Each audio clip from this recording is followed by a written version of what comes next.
Okay, so a lot of people are doing like last minute predictions for the FNAF movie before it comes out, and I figured I'd do something similar because I think I have a pretty good idea of where the story's going. So remember this video, and if it turns out I'm right, then you know it's because I'm really really smart and and good looking.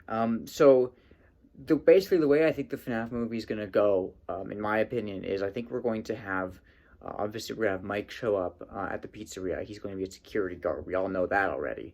Um, and this is of course I think after we're gonna have probably some type of cold open where we see a security guard dive the animatronics, so we know how deadly and attractive they are.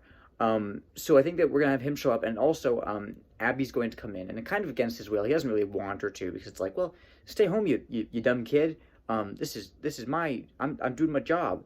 Uh, but she comes in anyway because she's a secret furry and she doesn't want him to know. So he's gonna come in and he's gonna meet Vanessa. Vanessa, her deal is basically that she's actually Chica. So she's Chica, but only during the night. So at night she's gonna like disappear and she's going to become Chica. I think that would be really cool, and I think it would make a lot of sense. Um, so like there's gonna be like 5 nights, of course, because that's the name of the movie. If there's any more than 5 nights, it wouldn't make any sense. It would just be weird. Um, if that happened, I think the movie would probably deserve like a 1 star rating.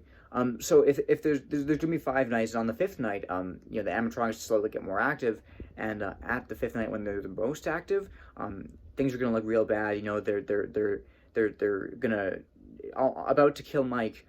When there's a loud crash from the other end of the pizzeria, and it's a submarine, and a submarine is in the pizzeria, and it fell out of the sky, and now it's in the pizzeria, and inside of the submarine comes Markiplier. He walks out, and he's wearing nothing. He's wearing no clothes, but nobody addresses it. It's just like a thing that they don't talk about, because it would be weird if they brought it up. That would be really like awkward.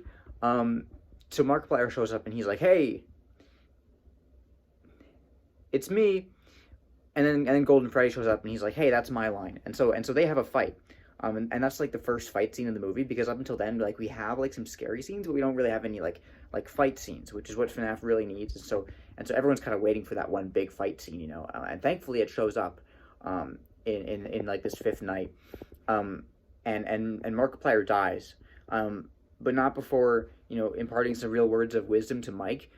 So basically, he acts kind of like as Mike's mentor for like 5 seconds before he dies, and he tells Mike, "Yeah, you can do it. You can save the day. You can kill the people or whatever." And so he the last thing he says to Mike is, "You're the king of Five Nights at Freddy's now," and then he dies.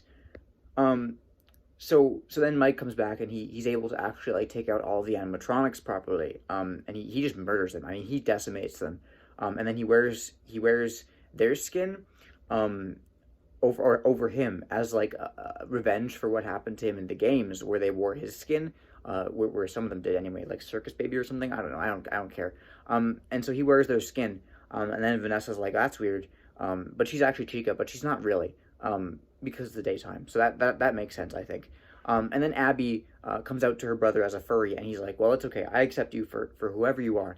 And then they walk off into the sunset. And then of course we have the credits. But the most important thing is the post credit scene, which is twice as long as the rest of the movie. So the post credit scene basically. It has William Afton, and he's acting really suspicious because we haven't seen him as Springtrap yet, even though it was in the trailers and stuff. So he shows up, and he's like, "Well, it's springing time." And then so after he springs all over the place, he goes into the Springtrap suit, but it's not Springtrap yet because of course it's Spring Bonnie right now.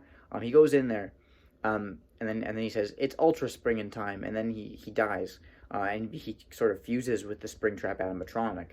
And so after that happens, then he sort of is like teased as the villain of the sequel. And so he's kind of in agony for a bit because he died in the suit and got fused with the suit. And so that kind of takes like, I would say like an hour or two. And then we get like that sort of like a list of title cards for all the sequels and spin-offs that we're gonna get for this movie. So there's a title card that shows up for FNAF 2, the movie. It says the movie. The movie is like the subtitle. It's FNAF 2 the movie, and then FNAF 3 the movie, and then FNAF 4 Revenge of Markiplier. That's gonna be the fourth movie. And there's also a spin-off story about Abby, as she sort of, embraces her furry self, and she gets a fursuit of like a bird or something. And so she gets that fursuit, and that's kind of the spin-off. And it's kind of like a feel-good thing, Um, it's not like a horror movie or like a rom-com like the third movie's gonna be. And so then we kind of get like a few more of those. I'm not like exactly sure like which ones yet. Like again, these are just kind of my predictions, so like I don't know anything too specific.